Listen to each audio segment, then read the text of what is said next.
लेखक की मेज से विकास कुमार झा का नमस्कार। अभी हम मिलेंगे हिंदी फिल्मों में मध्य वर्गीय समाज के नायक का प्रतिनिधित्व करने वाले अमोल पालेकर से। बातों बातों में चितचोर, श्रीमान श्रीमती और उसके भी पहले, सबसे पहले वर्ष 1974 में बासु चटर्जी की फिल्म रजनीगंधा में आए अमोल पालेकर वाकई मध्य वर्गीय समाज के नायक के रूप में स्थापित हो गए। हमारी मुलाकात अमोल पालेकर से और उनकी पत्नी संध्या पालेकर से बस कुछ पल में होने वाली है। आप दोनों का लेखक की मेज में बहुत बहुत स्वागत है। आप अमोल जी, जो आपकी ये किताब है उसको पढ़ते हुए मुझे लगा एक लाइन में अगर मैं अमोल पालेकर के बारे में सोच सकूं कि अमोल पालेकर है क्या, तो वो एक बहुत ही ग्रेटिट्यूड से भरे हुए पर्सनैलिटी है और कृतज्ञता, जिसको हम लोग हिंदी में कहते हैं कृतज्ञता। और आई थिंक कृतज्ञता एक बहुत बड़ी शक्ति है, पावर है, क्योंकि ज्यादातर लोग आज की दुनिया में वो कृतज्ञता नहीं रख पाते, शर्माते हैं, कॉन्नाइव करते हैं। अरे जिन लोगों ने मुझे गुजरे दिनों में मदद की, उनका नाम लेके कहीं मैं छोटा तो नहीं पड़ जाऊंगा, लेकिन मार्वेलस है, सैल्यूट यू सर कि आपने किसी को मतलब नजरअंदाज नहीं किया है। तो अमोल जी, बहुत अच्छी यादें हैं हितेश मुखर्जी साहब के बारे में, थोड़ा सा उनके बारे में हमें कहें। इन दिग्गज लोगों ने मुझे जो प्यार दिया और जितनी जो कुछ मैं सीख सका उन लोगों से, वो उन्होंने बिल्कुल बेहिचक प्यार से मुझे दिया, इतना भर भर के दिया। तो और वो खुद इतनी, उनकी ऊंचाई इतनी बड़ी थी कि मैं वाकई छोटा था, तो मुझे छोटा फील करने की कोई संभावना नहीं थी, लेकिन उन्होंने मुझे उनके साथ बैठने का मौका दिया, उनके साथ बैठ के बहस करने का मौका दिया जी। उनके साथ बैठ के नए विचार मुझे बिना पूछे दिए या पूछने के बाद दिए। ये सब इन सब के कारण ही तो मैं बड़ा हो पाया। तो उनके बारे में कृतज्ञता के अलावा और क्या हो सकता है, वही तो है। क्या बात है। और आपने कहा कि वो कमरे में गए और कमरे से जब निकल के आए तो डायरेक्टर्स व्यू फाइंडर उन्होंने कुछ हो दिया। वो क्या अनमोल घड़ी थी, क्या अनमोल घड़ी थी। बिल्कुल तो मैं रोमांचित हो गया कि वो कितना कि उन्होंने अपनी विरासत सौंपी आपको कि अमोल ये आपके साथ है, अब आपके अनफॉरगेटेबल एब्सोल्यूट जी। तो और उसके बाद फिर बादल सरकार का थर्ड थिएटर, तो उसके क्या अनुभव रहे आप? बादल सरकार को तो शुरू से उनके अंत तक जी इतने बदलाव देखे मैंने, और हर स्टेज पे देखा।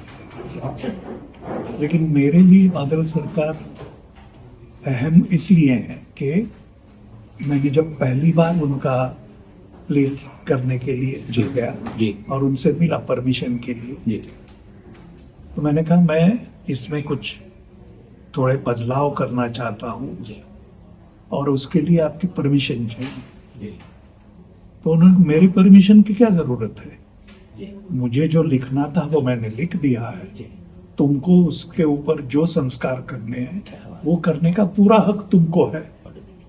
हाँ, उन्होंने ये भी कहा कि अगर मुझे वो बदलाव अच्छे नहीं लगे तो मैं पब्लिकली कहूंगा कि आपने मेरा प्ले मर्डर कर दिया, और ये हक मेरे पास अबाधित है।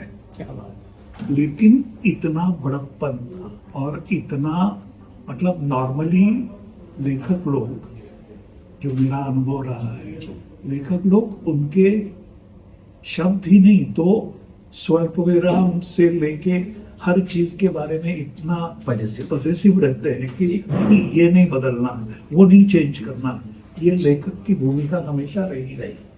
उसमें मेरी शुरुआत ही इस वाकये से हुई। क्या बात है। तो मेरे लिए तो कितने दरवाजे खुल गए। जी और वहां से लेके बादलदा, लीन स्ट्रीम और प्रेसिडियम थिएटर छोड़ के गांव में जाके परफॉर्म करने लगे। इसके लिए अभी वो जब उनको एक्सीडेंट हुआ तो वो किस्सा काफी जी टचिंग किस्सा। जी क्या है। जब मुझे पता चला कि बादलदा को एक्सीडेंट हुआ है एंड ही सीरियसली इंजर्ड, जी तो मैंने कलकत्ता में 2-3 दोस्तों को फोन किया। जी किसी को पता ही नहीं था। My God. और वहां मुझे ये फील आया कि सब लोग कहते थे नहीं, अभी वो इस थिएटर से जुड़े हुए नहीं है, वो तो थिएटर से बाहर चले गए, वो गांव में जाके परफॉर्म। तो इसलिए लोगों ने उनको मतलब जैसे कबाड़ खाने में डाल दिया। जी तो मैं तुरंत फ्लाइट लेके कलकत्ता पहुंचा जी और उनसे जाके मिला। वो जी। उसी दिन हॉस्पिटल से वापस आए थे। जी मैं जाके मिला, काफी लंबी चौड़ी बातचीत हुई, गप्पे हुए, सब हुआ। जी मुझे लगा उनको सबसे जो खल रहा था जी। वो यही फील था कि उनको कबाड़ खाने में डाल दिया है, किसी को कोई पड़ी नहीं है। तो मुझे लगा कि इस आदमी को एक तो मेडिकल ट्रीटमेंट तुरंत मिलनी चाहिए, जी लेकिन वो पैसे मानी आदमी थे जी। कि वो पैसे लेके नहीं कर लेंगे नहीं, कभी जी, नहीं लेंगे। जी मैंने संध्या को फोन किया जी तो संध्या ने ये आइडिया दी जी। कि क्यों ना हम बादल सरकार फेस्टिवल करें। वाह ग्रेट। और बादल सरकार फेस्टिवल हमने पुणे में किया, उनको बताया और हमने कहा कि वो फेस्टिवल में से जो पैसे आएंगे वो आपको लेने पड़ेंगे। वंडरफुल आइडिया तो Wonderful he felt very proud and revival of बादल सरकार। and यस थिएटर में जो पॉसिबल नहीं होगा, जी। जिसको हम लोग रेट्रोस्पेक्टिव कहते हैं। शायद। रेट्रोस्पेक्टिव हम पेंटिंग में कर सकते हैं, लिटरेचर में कर सकते हैं, फिल्म में कर सकते हैं, थिएटर में पॉसिबल नहीं होगा। तो वो हमने बादल सरकार रेट्रोस्पेक्टिव किया और उस समय के सारे रंगकर्मी जी जितने, मतलब दिल्ली, बेंगलोर, बॉम्बे, पुणे, हर जगह से वो सब इकट्ठा हो गए और सब ने मिलके बादलदा को होमेज दिया। Unforgettable really Unforgettable. And that was also unforgettable for another reason. जी Amrish Puri अच्छा performed in that for the last time. After that, in a week, he died. And when he performed, he was suffering from cancer. लेकिन उन्होंने किसी को बताया नहीं।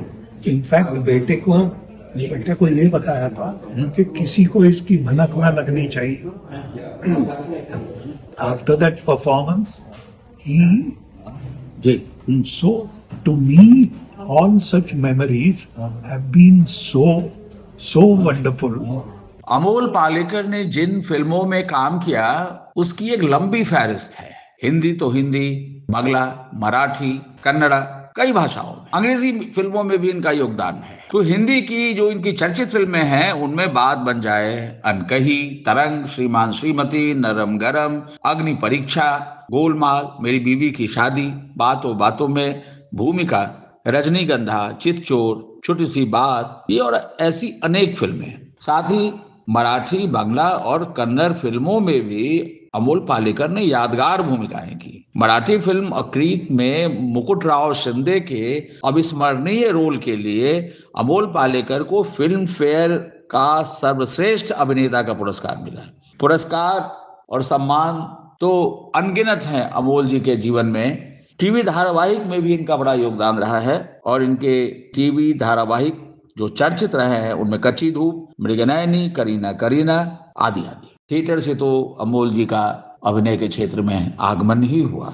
इस तरह अमोल पालेकर एक कंप्लीट एक्टर हैं, एक कमिटेड एक्टर हैं और अपने जीवन में एक खास गति बनाकर अमोल जी ने जिस तरह से यात्रा की है, अभिनय यात्रा की है, वह सचमुच अपने आप में एक मिसाल है। बहरहाल अमोल जी से बातचीत के बीच में इनका पारिवारिक परिचय भी लेते चले हैं।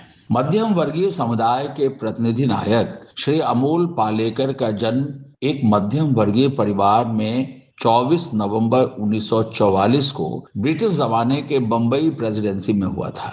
अमोल पालेकर अब 80 वर्ष के हो चुके हैं और इस उम्र में भी पूरे सचेतन और सक्रिय।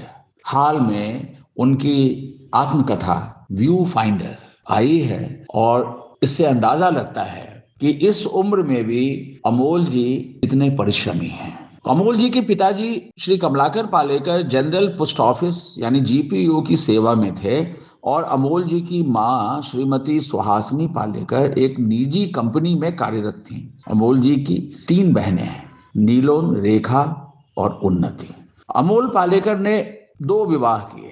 पहला विवाह वर्ष 1969 में चित्रा पालेकर से किया। कर्नाटक के धारवाड़ क्षेत्र की चित्रा हमेशा वैकल्पिक सिनेमा से संबद्ध रही। वर्ष 2001 में चित्रा से अमोल का संबंध विच्छेद हो गया और उसी साल यानी वर्ष 2001 में ही अमोल पालेकर ने संध्या गोखले से विवाह किया। संध्या जी वकालत के संग संग फिल्मों से भी जुड़ी रही हैं। चर्चित फिल्म पहेली का तो उन्होंने ही पटकथा लेखन किया था। इधर कुछ समय से वकालत के पेशे को थोड़ा विश्राम देकर संध्या जी पूरे तौर से फिल्मों में जुट गई हैं। अमोल जी के पूरे करियर में एक बहुत ही गजब का रोल रहा है। जैसा कि अमोल जी ने कहा कि एक एक्सीडेंटल मुलाकात संध्या से भी मेरी हुई, तो जरा थोड़ा सा हमें बता दीजिए वो फसाना, वो किस्सा। I mean, he's talked more about it in the book, but I mean, I was seeking one role. My friend had told me that he was a producer. That why don't you go to him and see see if you can get the role. And I was there only for 6 months. But he was not making that serial during that time. So of course I didn't get that job. But that was the first मुलाकात. अच्छा, तो आप lawyer हैं profession से, advocate, lawyer, तो वो और आपने स्क्रिप्ट भी लिखा है, वंडरफुल स्क्रिप्ट जो बहुत चर्चित रहा अमोल जी की फिल्म के लिए। तो मतलब मेरे ख्याल से थिएटर और प्रैक्टिस आपका का जो है मतलब लीगल प्रैक्टिस, तो कैसे ये शुरू से ही आपने मतलब Actually it's not mutually exclusive. I mean, law is दिलचस्प है बहुत.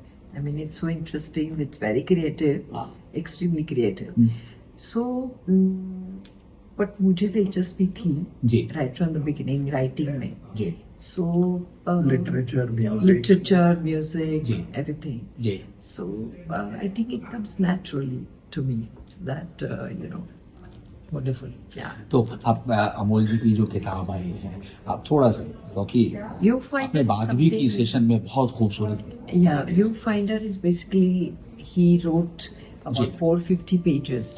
And then I had to curate it, like what comes when, the sequences, chapters kaise honge, designing, all that, the introduction, the preface. So all that I put it together. And I think I'm very happy about the product. हर पन्ने पे दिखती हैं आप। Thank you. Yes.